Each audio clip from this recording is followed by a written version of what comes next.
The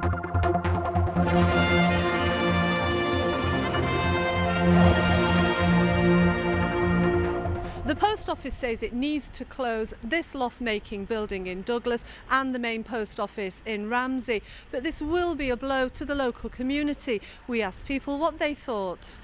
I just heard about it this morning and I couldn't believe it because is it going to be in the Spar shop? Sometimes I go into the Regent Street post office and there's 30 people in front of me, so how are they all going to fit into a Spar shop? And as well as that, I mean, the post office is like an integral part of the community, and to lose that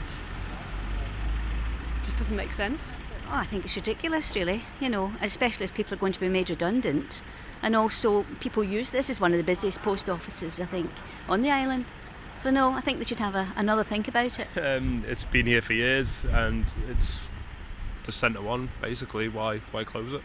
I think that's absolutely disgusting because so many people use this post office, especially for the elderly. They come into town to do their little bit of shopping on their pension day and they meet people here. So I think, no, it's disgusting for them closing it. They seem to be able to spend plenty of money on things like this and round by the clock tower, and yet the essential services seem to be suffering. I think it's one of the many bizarre decisions we seem to have. I'd like to see how the shop next door is going to cope with the queues that you're getting here. Well, I come from up north, so everybody in Ramsey, I thought they used it, but obviously not.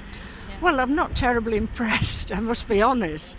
I know there are sub-post offices dotted about, but if they're in shops, you come here and you get queues of people, you're not going to be able, the shops aren't going to be able to cope with those. If they're going to close any, close a smaller one that doesn't get used, but this is constantly busy. So, Isle of Man government, what do you expect? I think it's silly closing one in town. Everybody comes to town, so why would you close it? They're talking about people not using town anymore and taking business away from town, but yet they're closing business in town. It just seems senseless.